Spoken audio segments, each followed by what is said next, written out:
23 और 24 नवंबर को तुलसी विवाह की तिथि है, पर आखिर हर साल विष्णु जी का और तुलसी माँ का विवाह क्यों किया जाता है? क्या है इसके पीछे की कहानी? चलिए जानते हैं। पुरानी कथाओं के अनुसार प्राचीन काल में जालंधर नाम का एक शक्तिशाली राक्षस था जो स्वर्ग लोक पर राज करता था, पर जालंधर की पत्नी वृंदा के सतीत्व की वजह से जालंधर को कोई भी मार नहीं सकता था। ऐसे में विष्णु जी ने वृंदा का सतीत्व नष्ट करने के लिए और जालंधर को हराने के लिए एक ऋषि का भेष धारण कर लिया और अपनी माया से जालंधर के शरीर के दो टुकड़े करके वृंदा के सामने रख दिए। ये देखकर वृंदा ने ऋषि से जालंधर को फिर से जिंदा करने के लिए कहा, जिसके बाद उस ऋषि ने जालंधर को जिंदा कर दिया। ये देखकर वृंदा खुशी से झूम उठी और उसने जालंधर को गले लगा लिया, जो विष्णु जी की एक माया थी। इससे वृंदा का सतीत्व नष्ट हो गया, जिसकी वजह से भगवान शिव के साथ युद्ध कर रहा जालंधर भी हार गया। वृंदा को जब विष्णु जी की इस माया के बारे में पता चला तो उन्होंने विष्णु जी को श्राप दिया और खुद आत्मदाह कर लिया। जहाँ वृंदा भस्म हुई थी वहाँ से तुलसी जी का पौधा उगाया, जिससे विष्णु जी ने ये वरदान दिया था कि आज के बाद विष्णु जी और माँ तुलसी हमेशा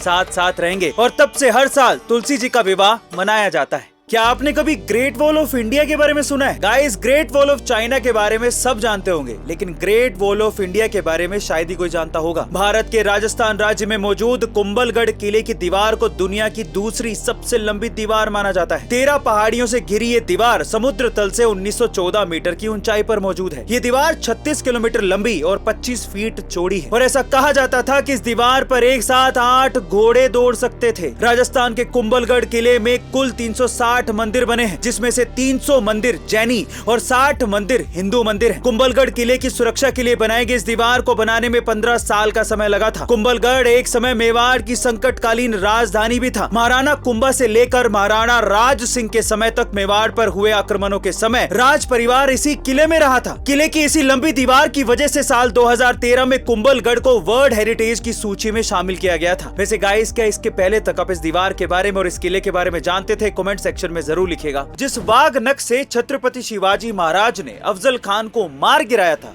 आखिर वो वाघ नख भारत से लंदन कैसे पहुंच गया, और अब उस विरासत को लंदन से वापस भारत लाया जाना कैसे संभव हुआ? चलिए जानते हैं। दरअसल साल 1659 में जब शिवाजी महाराज ने अफजल खान को वाघ नख से मार गिराया था, उसके बाद शिवाजी महाराज ने ये वाघ नख उस समय के पेशवा को दे दिया था। फिर साल 1818 में ईस्ट इंडिया कंपनी के अधिकारी जेम्स डफ को जब सतारा रियासत का एजेंट नियुक्त किया गया, उसी दौरान तत्कालीन पेशवा ने ये वाघ नख ब्रिटिश अधिकारी डफ को तोहफे में दे दिया था, और कुछ सालों बाद डफ के वंशजों ने इस वाघ नख को लंदन के विक्टोरिया एंड एल्बर्ट म्यूजियम को सौंप दिया, और कुछ इस तरह से शिवाजी महाराज का वाघ नख भारत से लंदन पहुंच गया। लेकिन अब महाराष्ट्र की शिंदे सरकार छत्रपति शिवाजी महाराज के राज्याभिषेक की 350वीं वर्षगांठ पर 3 साल के लिए इस वाघ नख को लंदन से भारत वापस लेकर आ रही है। तो इस बात पे सब लोग कमेंट सेक्शन में जरूर लिखेगा, शिवाजी महाराज की जय हो। जल ही जीवन है, वाटर इज लाइफ। गाइस, आप बिना खाना खाए काफी दिन तक जिंदा रह सकते हैं, लेकिन बिना पानी पिए आप ज्यादा दिन तक जिंदा नहीं रह सकते। लेकिन उन जगहों का क्या जहां पर साफ पानी आता ही नहीं है, मिट्टी वाला गंदा पानी आता है, और वहां के लोगों को मजबूरन ये पानी पीना पड़ता है। अब क्या करें?